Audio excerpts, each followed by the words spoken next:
ನಾನು ಅದನ್ನೇ ಟ್ವೀಟ್ ಮಾಡಿದ್ರೆ ರಾತ್ರಿ ಟ್ವೀಟ್ ಮಾಡಿದ್ರೆ ಈ ರೀತಿ ಇದೆಯಲ್ಲ, ಇದನ್ನ ಅಂದ್ರೆ ಇವ್ರಿಗೆ ಈ ದರಿದ್ರ ಕಾಂಗ್ರೆಸ್ ಸರ್ಕಾರದಲ್ಲಿ ಒಬ್ಬ ಉನ್ನತ ಶಿಕ್ಷಣ ಸಚಿವರಿಗೆ ಒಂದು ಪ್ರಾಥಮಿಕ ಜ್ಞಾನ ಇಲ್ಲ ಹಾಗೆ ಹೇಗೆ ಅಂತ ಮಾತಾಡ್ತಾರೆ. ದರಿದ್ರ ಏನ್ ಪದಗಳು ಬಳಸೋದು? ನಿಮ್ಮ ಪದ ಬಳಕೆಯಲ್ಲೇ ಗೊತ್ತಾಗತ್ತೆ ನಿಮ್ಗೆ ಎಷ್ಟು ಮಟ್ಟಿಗೆ ಜ್ಞಾನ ಇದೆ, ವಿದ್ಯಾರ್ಹತೆ ಇದೆ ನಿಮಗೆ. ನಾನು ಹೇಳಿದ್ದೀನಿ, ಇವತ್ತು ಟ್ವೀಟ್ ಮಾಡಿದ್ದೀನಿ, ಅವ್ರ ಪಕ್ಷದವರೇ ಹೇಳ್ತಾ ಇದ್ದಾರೆ ಅವರ ಮೇಧಸ್ಸು ಎಷ್ಟಿದೆ, ಅಷ್ಟು ಮಟ್ಟಿಗಿದೆ ಅಶೋಕ್ ಅವರ ಮೇಧಸ್ಸು, ಅವರಿಗೆ ಕಳಕಳಿ ಎಷ್ಟಿದೆ, ಸಾಮಾಜಿಕ ಜ್ಞಾನ ಎಷ್ಟಿದೆ ಅಂತಕ್ಕಂಥದ್ದು ಅವರ ಪಕ್ಷದವರೇ ಭಾಳಷ್ಟು ಸಂದರ್ಭದಲ್ಲಿ ಉಲ್ಲೇಖ ಮಾಡ್ತಕ್ಕಂಥದ್ದು ಇದೆ. ಅದರಿಂದ ಅವರು ನಾವು ಯಾವುದು ನಾನು ಪದೇ ಹೇಳಿದ್ದೀನಿ, ನಮ್ಮ KEA ಗೈಡ್ಲೈನ್ಸಲ್ಲಿ ಎಲ್ಲೂ ಆ ಥರ ಇಲ್ಲ.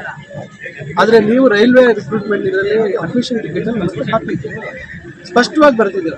ಆಮೇಲೆ ಅದನ್ನು ಹಿಂಪಡೆದ್ವಿ ಅಂತ ನೀವು ಹೇಳ್ಕೊಳೋದು ಅಂದರೆ ನೀವು ಅಂದರೆ ಏನೋ ನಾವು ಹಂಗೆ ಹಾಕ್ಬಿಟ್ಟಿದ್ರು, ನಾವು ಹಿಂದೂ ಪರ ಇದ್ದೀವಿ, ನಾವು ಹಿಂಪಡೆದ್ವಿ ಅಂತ ಅದರಲ್ಲೂ ನೀವು ಇದು ಮಾಡಕ್ಕ ಹೆಂಗೆ ಬಂತದು? ಹೆಂಗೆ ಹಾಕ್ಸಿದ್ರಿ ಮತ್ತೆ ನೀವು?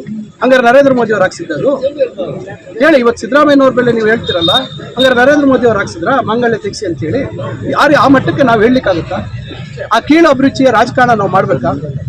ಅವರು ಆ ಥರ ಕೀಳು ಮಟ್ಟದ ಅಭಿರುಚಿಯ ರಾಜಕಾರಣವನ್ನು ಅಶೋಕ್ ಅವ್ರು ಮಾಡ್ತಾ ಇದ್ದಾರೆ. ಬಹುಶಃ ವಿರೋಧ ಪಕ್ಷದ ಸ್ಥಾನಕ್ಕೆ ಅದು ಶೋಭೆ ತರ್ತಕ್ಕಂಥದ್ದಲ್ಲ.